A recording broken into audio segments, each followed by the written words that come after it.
দিয়ে চলে যেতে পারাটাই এখন ইউনূস সরকারের সাফল্য হিসেবে বিবেচিত হবে।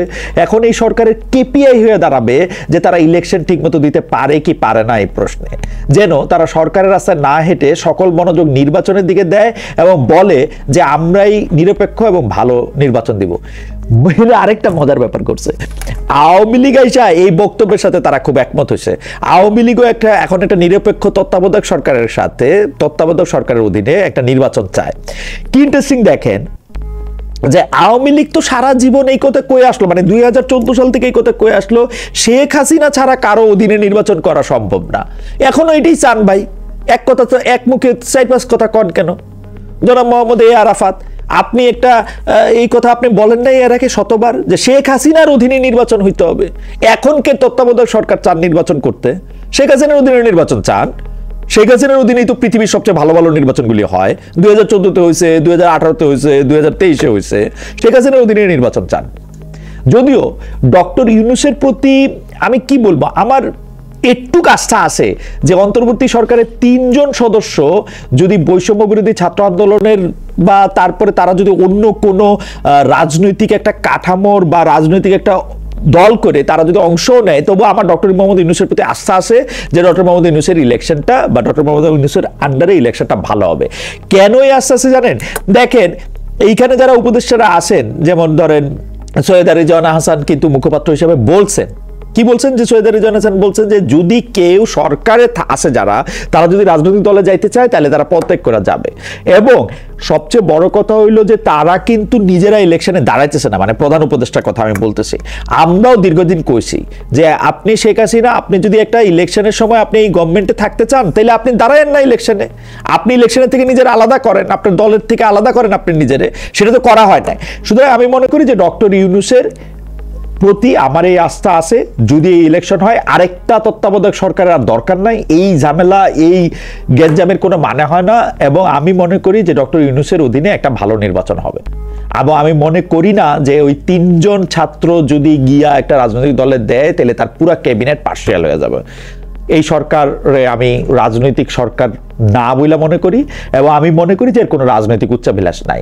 এর ক্যাবিনেট মেম্বাররা সরকারে থাকা অবস্থায় রাজনৈতিক নির্বাচনে অংশ নিলে সেটা যে একটা কনফ্লিক্ট অফ ইন্টারেস্ট হবে। আমি আবার বলি যে এইটা মির্জা ফখরুল আলমগীর ঠিক মতোই পয়েন্ট আউট করছেন, কিন্তু আমি সৈয়দা রিজওয়ানা হাসানকে শুনছি যে উনি একদম ক্লিয়ার করছেন যে এটার মধ্যে থেকে আসলে তারা যদি রাজনৈতিক দল করে তারা আসলে সরকারে থাকবে না। কিন্তু এর প্রতিক্রিয়া জানাইতে গিয়া, এই বক্তব্যের প্রতিক্রিয়া জানাইতে গিয়া মাননীয় উপদেষ্টা মহোদয় জনাব নাহিদ ইসলাম, জনাব আসিফ মাহমুদ আরেকজন মাননীয় উপদেষ্টা এবং বৈষম্য বিরোধী ছাত্র আন্দোলনের নেতা জনাব হাসনাত আব্দুল্লাহ এবং জনাব সার্জিস আলম যেভাবে প্রতিক্রিয়া ব্যক্ত করছেন সেইটা নিয়ে আমাদের বেশি না 2-3টা কথা আছে। নাহিদ ইসলামের ফেসবুকে স্ট্যাটাসটা কোট খেয়াল করেন, সব কথা কিন্তু কয়ে ফেলেছে। এর মধ্যে কি কি আছে সেই সব কথা কিন্তু কইছে, যে কোনটা আছে, গুম খুন আছে, নতজানু পররাষ্ট্রমন্ত্রীর নীতি আছে, 1-11 সরকার, সংসদীয় সংখ্যাগরিষ্ঠ ইত্যাদি আছে। অর্থাৎ যা মানে মানে মানে প্রথম কথা 1-11-র সবচেয়ে ওয়ার্স্ট সাফারার ছিল হচ্ছে বিএনপি। এখন বিএনপির যদি বলে যে 1-11-র মতো আর একটা সরকার সে আনতে চাইতেছে, তাহলে সেইটার থেকে হাস্যকর আর কোনো কথা হইতে পারে না। এখন কইতে পারে যে 1-11-র সময় আওয়ামী লীগের যে অবস্থান ছিল এরকম একটা 1-11 করে বিএনপি সেরকম একটা অবস্থান চাই, তাহলে একটা আলাদা কথা। কিন্তু আমার কাছে মনে হয় যে এই তুলনাটা আমার কাছে মনে হয় না যে খুব একটা ভালো তুলনা হয়েছে। এবং জনাব নাহিদ ইসলাম কথা নাই বার্তা নাই যেভাবে একটা 1-11-র তুলনাটা আনলেন, এটা আমার মতামত যে 1-11-2 যদি কোনো সময় কোনো 1-11 বাংলাদেশে আসে, এইটার উস্কানিটা বা এইটা কোত্থেকে এইটা শুরু হয়েছে, এই শুরুর দিকের যে কতগুলি চ্যাপ্টার থাকে না, কতগুলি ফ্যাক্টর থাকে না, এটার মধ্যে এই নাহিদ ইসলাম সাহেবের এইটা বিবেচিত হইব। ভাই আপনারা ইলেকশন দিতে কইলে আপনারা ইলেকশন দেন না, দিবেন যে এইটার ব্যাপারে আপনারা আরেকটা কথা কন, আগে সংস্কার, আগে বিচার, এর জন্য আমরা এটা করি নাই, আমাদের নতুন রাজনৈতিক বন্দোবস্তের কথা ছিল, সেগুলো আপনারা বলবেন। তো বিএনপি এটার মধ্যে থেকে ভয় পাবে না? বিএনপি এটার মধ্যে থেকে এটার মধ্যে কথা কবে না? আমাদের আমাদের আমাদের আমাদের জনাব নাহিদ ইসলামের এইটা মনে না হয় যে বিএনপির যে রোল 2007 সালে ছিল সেই রোলটাতেই বিএনপি না থেকে আওয়ামী লীগের রোলে চলে যাবে, তাইলে এটার মধ্যে থেকে কোনো কিছু একটা সেন্স মেক করতে পারে। কিন্তু দেখেন, আমার কাছে কিন্তু মনে হয় যে কার কথায় বা কার পরামর্শে, কার দেখিয়ে দেওয়া পথে এরা যেন এইটা চিন্তা করতেছে যে বিএনপি আওয়ামী লীগের সাথে মিলা যাবে, সেই জন্য বিএনপিকে আসলে একটু চাপে রাখা দরকার, বিএনপিকে একটু কথা শোনানো দরকার, এইটা আমার মাথায় ঢোকে না। আপনি যদি খেয়াল করেন যে মানে এত কিছুর পর বিএনপি আওয়ামী লীগের সাথে আঘাত করতে চাচ্ছে, এরকম একটা ইঙ্গিত যে আমাদের উপদেষ্টা মহোদয়রা, অর্থাৎ মানে জনাব নাহিদ, জনাব আসিফ এবং আমাদের ছাত্র নেতা জনাব হাসনাত সার্জিসরা যে এটা দিতেছেন, এটা আমার কাছে একটা অসম্ভব বিষয় লাগে। দেখেন, তারেক রহমান দেশ ছাড়া হয়েছেন আওয়ামী লীগের কারণে, খালেদা জিয়াকে তো জেল তো খাটানো হয়েছেই, এবং সেই জেল খাটানোটার পরেও আমি যেটা দেখি, যেই দেখেন এই 1 বছরের মধ্যে, এই 1-1.5 বছরের মধ্যেও এই আওয়ামী লীগের সভানেত্রী শেখ হাসিনা যে খালেদা জিয়া সম্পর্কে যেসব কথা বলছে, সেগুলো আপনাদের মনে পড়ে? সেসব কথা আসলে জনসমক্ষে উচ্চারণ করা যায়? এটা মানে এইসব কথাগুলি কেউ কোনোদিন বলতে পারে? মানে এইটা কি বিএনপি এখন কি স্বার্থে, মানে কোন জায়গা থেকে এখন আওয়ামী লীগের সাথে মিলে যাবে এইটা মনে হইতে পারে? মানে কোন বাস্তবতায়, কোন দিন বিএনপি এসে আওয়ামী লীগের সাথে আঘাত করবে, এইটা কার মাথায় ঢুকছে, কার মাথায় এটা বলা হচ্ছে, আমার এটা মাথায় ঢোকে না। এখানে আমার টেক হইল, বিএনপির একটা অংশ অবশ্যই চাইবে যে আওয়ামী লীগ ইলেকশনে থাকুক, কারণ তাতে সারা দুনিয়ায় তাদের একটা লেজিটিমেসি থাকে যে তারা একটা কম্প্রিহেন্সিভ ইলেকশন করছে। বিএনপি কিন্তু নির্বাচন চাওয়ার পাশাপাশি তাদের লোকদেরকে, আমার ধারণা, আমার সাথে তো আর বিএনপির কথা হয় না, কিন্তু তাদের লোকদেরকে স্পেসিফিক ইনস্ট্রাকশন দিছে যে আওয়ামী লীগের নেতৃবৃন্দকে, আওয়ামী লীগের লোকজনের বিরুদ্ধে মামলা দেওয়ার জন্য।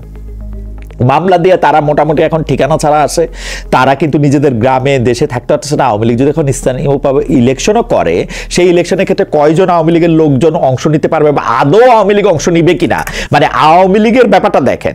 2014-এর পর থেকে শেখ হাসিনার অধীনে ছাড়া অন্য কোনো ইলেকশন তারা করবে কিনা, করতে পারবে কিনা, সেটা তো পরের ব্যাপার। তারপরও তাদের লোকেরা আসলে এটার মধ্যে অংশগ্রহণ করতে পারবে কিনা, সেটা আরো পরের ব্যাপার। তার চেয়েও বড় ব্যাপার হচ্ছে যে তাদের আসলে কতটা জনপ্রিয়তা রয়েছে, এখন কতটা ইয়া রয়েছে। তো বিএনপি তো ভালো, বিএনপি তো এখন আওয়ামী লীগের সহ ইলেকশন করতে চাবে, একটা কম্প্রিহেন্সিভ ইলেকশন করার জন্য, সারা দুনিয়ারে দেখানোর জন্য যে আমরা আমরা আমরা আমরা আমরা সবাই নিয়ে একসাথে ইলেকশন করছি। আওয়ামী লীগের জনপ্রিয়তা যে এখন তলানির মধ্যে এবং তলানির নিচে, এবং মানে আমি কি বলবো, মানে এই জনপ্রিয়তা নিয়ে তারা এখন ইলেকশনে মাঠে আসবে, আইসা খুব ভালো করবে, এইটা কে বিশ্বাস করবো, এটা আমি জানি না। 15 বছরের দুঃশাসন, নানা রকমের প্রাতিষ্ঠানিক ধ্বংস ইত্যাদি কারণে জনগণ তাদের প্রত্যাখ্যান করেছে। তার মধ্যে প্রতিদিন নতুন নৃশংসতার খবর আমরা পাচ্ছি। মতে একজন ইমাম শিশুটিকে খুঁজে পেয়ে তাদের কাছে ফিরিয়ে দিয়েছিলেন। তাদেরকে র্যাব কেন্দ্রের যে ঘরে রাখা হয়েছিল কমিশন তা শনাক্ত করেছে। অনেক মেয়েদেরই নির্যাতন করা হয়েছে পরিবারের পুরুষ সদস্যের কাছে পৌঁছানোর জন্য। এরকম একটা দল যারা পালায় যাওয়ার 5 মাস পরেও অমানবিকতার নতুন রেকর্ড ব্রেকের খবর আমরা পাচ্ছি। তারা ইলেকশনে দাঁড়ালেই জনগণ তাদের কোলে তুলে নেবে। গোল্ডফিশ হইতে পারি আমরা, তাই বলে এত। লুনা রুশদি অবশ্যই এই জায়গায় আমার সাথে একটু দ্বিমত পোষণ করেন। তার মতো আগামী অন্তত 3টা নির্বাচনে আওয়ামী লীগ যাতে অংশ নিতে না পারে তার জন্য আইনি ব্যবস্থা নিশ্চিত করা দরকার। অন্তর্বর্তীকালীন সরকারের একটা গণহত্যাকারী দলের এইটুকু শাস্তি অন্তত প্রাপ্য। কিন্তু আইনি ব্যবস্থা বলতে আসলে রুশদি যেটি বুঝেছেন, আমি আমার টেকটা একটু বলি যে এটা আসলে এক্সিকিউটিভ অর্ডারেই আসলে এটা সম্ভব। বিচার করে এটা একটা লম্বা প্রসেস। সরকার যদি চায় এক্সিকিউটিভ অর্ডার দিয়ে এটা আসলে নিষিদ্ধ করতে পারে তারা যদি চায়। আর তারা এটা প্রাপ্য কিনা এই বক্তব্য লুনা রুশদির, এই বক্তব্য আমার না। আমি মনে করি যে দলের তারা ইলেকশন করতেই পারে, ইলেকশন তারা করুক, এতে আমার আপত্তি নেই। কিন্তু যদি সরকার, যারা এই রাষ্ট্র ক্ষমতা পরিচালনার দায়িত্বে আছে, তারা যদি মনে করে যে আওয়ামী লীগ আসলে কি বলে নিষিদ্ধ হইতে হবে, তাদের 3 টার্মের জন্য, 2 টার্মের জন্য, 5 টার্মের জন্য, সেটা তারা এক্সিকিউটিভ অর্ডার করতে পারে। এইবার সংস্কার প্রসঙ্গে আসি। দুনিয়ার বিভিন্ন দেশের চরিত্র বোঝা যায় বিভিন্ন রকম ক্ষেত্রে। বাংলাদেশের সবচেয়ে ভালো জানা যায় হচ্ছে পাটিগণিতে। সেই যে বান্দরের তৈলাক্ত বাঁশ বেয়ে ওঠার অঙ্ক মনে আছে আপনাদের? এই রকম বান্দর যে 2 গজ উঠে, মানে আমাদের অঙ্ক বইয়ে বানর ছিল, বানর, এইরকম বানর যে 2 গজ উঠে 3 গজ নামে, তারে বাংলাদেশ ছাড়া আপনি আর কই পাবেন? ডক্টর ইউনূসের সরকারেই দেখেন 5 মাস ধরে তৈলাক্ত বাষ্পে উঠতেছে আর নামতেছে, দেশের হাড়ির হাল, টাকা পয়সা ঠনঠন করতেছে, ওদিকে ওনারা আছেন কসমেটিক সার্জারি নিয়ে। পুলিশ বাহিনীর অপরাধের বিচারের দিকে হুঁশ নাই। র্যাব কেন এখনো আছে, বিলুপ্ত করা হচ্ছে না কেন? র্যাবের কালো পোশাক দেখলে তাদের আত্মা কাঁপতো, তাই তাদের এখন টিয়া পাখি বানানো হয়েছে। পুলিশ, র্যাব, আনসার এরা এই জমানায় শেখ সাদি। কিন্তু জোকস অ্যাপার্ট, আমি আসলে জোকস অ্যাপার্টের জায়গায় আসতে গেলে একটা কথা কইতে চাই যে ভাই, বাংলাদেশে কারো অত্যাচার করতে ক্ষমতা লাগে, সেই ক্ষমতাটা আসলে তারে পোশাক দেয় না, ক্ষমতাটা দেয় তাকে বিচারহীনতা, ক্ষমতাটা তারে দেয় হচ্ছে সে কতটা হেডম, অন্যায় অন্যায্যভাবে দেখাইতে পারতেছে তার উপরে। কোনোদিন কোনো বই খাতা ঘাইটা এটা করে না। দেখবেন আপনি, আমরা খুব জনপ্রিয়ভাবে আমাদের হারুন সাহেবের কথা কই না, যে পুলিশ এসপি না, মানে কি ডিবির প্রধান হারুন সাহেবের কথা। তা হারুন সাহেব তো পোশাকে পড়তো না, কিন্তু তার এটা কি কম ছিল? আবার এই হারুনরেও আমি বলি, একটা মাঝারি পুলিশ কর্মচারী কিন্তু ছিল হারুন। অনেকে এই কথাটা বলে এখন একটা খুব আরাম পায় যে হারুন ধরে নিয়ে গিয়েছিল 6 জন সমন্বয়ক। অবশ্যই হারুন ধরে নিয়ে গিয়েছিল, মানে হারুনের ধরে নিয়ে যাওয়ার ক্ষমতা আছে নাকি? হারুনরে অবশ্যই পুলিশ কমিশনার বলছে, নাহলে তার বস আইজি বলছে, নাহলে তার বস স্বরাষ্ট্রমন্ত্রী বলছে, এবং অবশ্যই শেখ হাসিনা বলছে যেন তাকে ধরে নিয়ে গেছে। এটা হারুন ধরে নিয়ে গেছে, এবং হারুনকে 1 তারিখ আবার দেখা গেল এখান থেকে সরাইও দেওয়া হয়েছে। এইসব গল্প আমি বলি, বাংলাদেশে শেখ হাসিনার আমলে শেখ হাসিনার নির্দেশ ছাড়া গাছের পাতাও নড়তো না। জোকস অ্যাপার্ট, এই 3 বাহিনীর পোশাক পরিবর্তন, মানে পুলিশের পোশাক পরিবর্তনের কথা বলতেছে, যে বিপুল পরিমাণে টাকা খরচ হবে, একদিকে কর আরোপ করতেছে, আরেকদিকে খুদাই খরচ করতেছে, কাপড় বদলালে সব সাফসুতরা হয়ে যাবে। আর আছে চৌবাচ্চার অঙ্ক, ওই যে 41টা ফুটা দিয়ে পানি বেরোয়, অথচ পানি আসে মাত্র 2টা নল দিয়ে, যেদিকে তাকান পানি বেরই হইতেছে। ব্যাংকিং, শিক্ষা, লিগ্যাল সিস্টেম, চিকিৎসা, পুলিশ ফোর্স, রাজনৈতিক দল, কোনটা রেখে কোনটা ধরবেন? এখন দুনিয়ার কোন সরকারের সাধ্য নাই এতগুলা ফুটা একসাথে বন্ধ করার। এই সরকারের হাতে সময় যেহেতু কম, তারা চেষ্টা করতে পারে অন্তত 2-4টা বড় ফুটা বন্ধ করার, তাতে বাকি 37-38টা আপসেই বন্ধ হয়ে যাবে। 1 নাম্বার হলো দুর্নীতি, যেমন ব্যাংকিং খাতে সিস্টেমেটিক দুর্নীতি, সার্ভিস সেক্টরের দুর্নীতি, কোনো একটা কাজ করতে গেলে পাসপোর্ট বানানো, গ্যাসের লাইন, টিভির লাইন, বিদ্যুৎ লাইন, এইসব কাজের জায়গাগুলিতে অ্যাডমিনিস্ট্রেশন এরকম টাইট বানাতে হবে যাতে ঘুষ নেওয়ার কোনো সুযোগ না থাকে।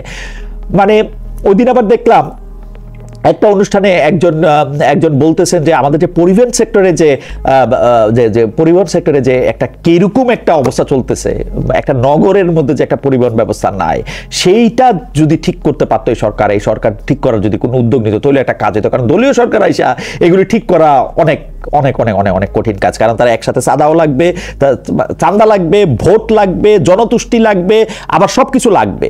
এই সরকারে যেহেতু কোনো কিছু লাগবে না, তারা এগুলি ঠিক করতে পারতো। একই সাথে যে নল দিয়া পানি ঢুকবে সেটা আরো প্রশস্ত করা লাগবে, রপ্তানি ঠিক করতে হবে, ক্যাপিটাল মেশিনারি নিয়ে এসে চাকরির ক্ষেত্র বাড়াতে হবে। আমাদের জীবনী শক্তি যে পরিমাণের, তাতে আমাদের কোনো কাজ দিয়ে ব্যস্ত না রাখলে আরো বেশি মব জাস্টিসের জায়গা তৈরি হবে। কারণ এই এনার্জি তো কোথাও না কোথাও খরচ করা লাগবে, তাই না? আমাদের ব্যস্ত না রাখা গেলে আমরা একজন আরেকজনের বিভিন্ন আদর্শের পকেটে ভরার জন্য মুখায়া থাকবো, বিভিন্ন রকম বয়ান বানায় ট্যাগিং করব। সোশ্যাল মিডিয়ার বহু লোকে তো এক্সপার্ট এগুলিতে। কেউ বললো তুই মুসলমান না, তুই সুন্নি মুসলমান, তুই সাতপন্থী মুসলমান, তুই বাঙালি, তুই চেতনাধারী বাঙালি, তুই হলি জয় বাংলার বাঙালি, তুই ডানাতে খাস, তুই নুডলস খাস, তুই মাথায় ঝুটি করস। এই করতে করতে মানুষকে ব্র্যাকেট বন্দি করা আর বিভেদ সৃষ্টি করা সহজ। এইটা কেমনে থামানো যাবে? কথায় বলে অলস মস্তিষ্ক শয়তানের কারখানা।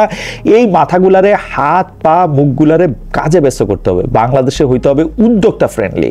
আমরা কিন্তু দেখছি যে আমাদের গ্রাজুয়েট লোকেরাও সিঙ্গারা বানাইতে বা ঝালমুড়ি বানাইতে আর শরম পায় না।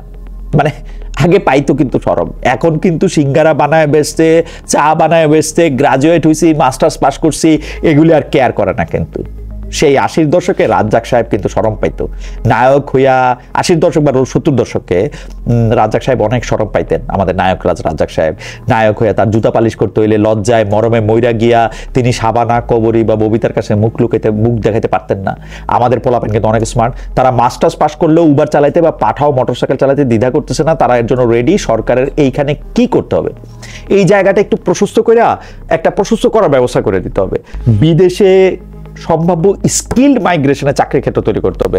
Doctor Mohammad Yunus, professor Yunus sir, আপনার লগে পৃথিবীর যত লোকের যোগাযোগ, আপনি এই জায়গাটার মধ্যে থেকে একটু বাড়ান, আমাকে লোকজন যাতে বাইরে গিয়ে একটু কাজ করতে পারে, এবং একটু নিজের খাতাপত্র একটু খুললা দেখেন যে 5 মাসে আপনি এটার মধ্যে কতটা কি করতে পারছেন। প্লিজ একটু দেখেন। অর্থনীতি চাকা সচল করার জন্য যদি ক্যাপিটাল মিশনারি আমদানি করে বাংলাদেশকে ইন্ডাস্ট্রিয়ালাইজেশনের দিকে নিয়ে যাওয়া যায়, সেটা বড় সংস্কার হবে। সে সম্ভাবনা কিন্তু আমাদের আছে। ধরেন বাংলাদেশে যদি কয়েক লাখ মোটরসাইকেল অ্যাসেম্বল করার মেশিনারি থাকে, তাহলে আর ইন্ডিয়ান মোটরসাইকেল অ্যাসেম্বল করার আমাদের দরকার নাই। মানে মানে মানে এই এই এই মোটরসাইকেলগুলা অ্যাসেম্বল করা, এগুলি তো আসলে আমরা পারি না তা কিন্তু না। কয়েকটা কোম্পানি কিন্তু বাংলাদেশে এগুলি করতেছে, ফ্রিজ করতেছে, টিভি করতেছে, এগুলি করতেছে কিন্তু। তাহলে এইগুলার অন্য জায়গার থেকে অ্যাটলিস্ট আমরা এখন জোড়া লাগানোটা তো আমরা করতে পারি। বর্তমানে কিন্তু আমাদের দুইটা লাইফ লাইন। আমাদের যে কোনো পরিবর্তনের শুরুর ধাপটা হয়ে নিজের চিন্তায়, নিজের মননে আমাদের শিক্ষার মান বাড়াতে হবে, যাতে দুনিয়ার উন্নত দেশগুলির সমানে সমানে দাঁড়াতে পারি। আমরা বাংলাদেশের মাস্টার সার্টিফিকেট নিয়ে যখন ইংল্যান্ড, অস্ট্রেলিয়া, আমেরিকা যাই, তারা বলে তোমাদের দেশের সার্টিফিকেট আমরা মানি না, কারণ তোমাদের মাস্টার্স আমাদের ডিগ্রি পাশেরও সমান না। যখন অন্য একটা দেশ আমাদের বিশ্ববিদ্যালয়ের সার্টিফিকেট গোনায় ধরে না, তখন দেশভর্তি বিশ্ববিদ্যালয় নিয়ে গর্ব করে আসলে লাভ কি? শিক্ষা ব্যবস্থা আমরা বিশ্ববিদ্যালয় নিয়ে গর্ব করি, কিন্তু আমাদের বিশ্ববিদ্যালয় আমাদের যে সার্টিফিকেট দিচ্ছে সেটা ডিগ্রি হিসেবে গণায় নিচ্ছে না অন্যরা। সর্বোপরি আমাদের যে সার্বিক চোর চরিত্র সেটা বদলাইতে হবে। আমরা যেমন আমাদের রাজনীতিবিদরা তো সেরকমই হইব, তাই না? 10-এর মধ্যে 9 জন আমরা চোর, এই কারণে রাজনীতিবিদরাও চোর, কারণ তাদের তো এই মুখের হাগুলি মিটাইতে হয়। তারা তো পকেটের পয়সা দিয়া 150 বা 257টা গরুর মেজবান দিবে না রে ভাই। আমরা তো অর্ধেক পাগল হয়ে গেছি এই কারণে যে এমপি সাহেবরা নাই, তাই 100-200 গরুর মেজবান হচ্ছে না। এই আসিফ সার্জিস হাসনাতদের উপরও চাপ বাড়ছে মেজবানি খাওয়ানোর।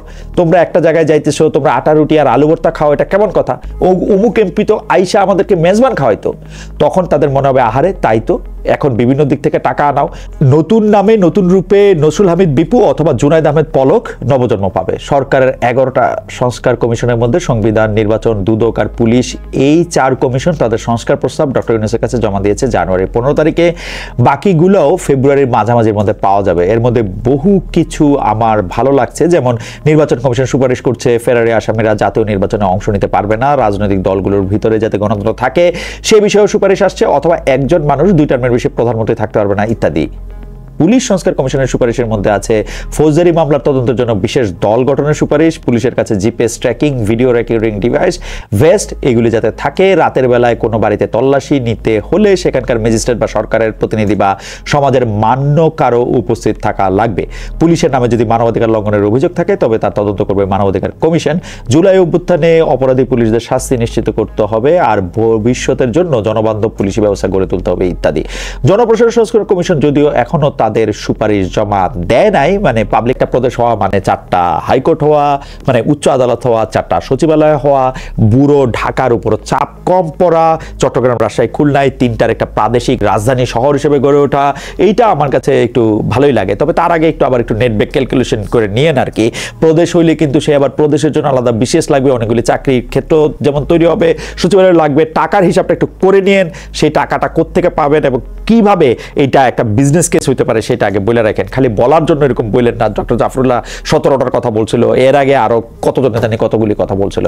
এই প্রশাসনিক বিকেন্দ্রীকরণ আমার কাছে ভালো লাগে। যত বেশি মানুষের কাছে এই প্রশাসন দোরগোড়ায়, যত বেশি মানুষের দোরগোড়ায় পৌঁছাবে ততটাই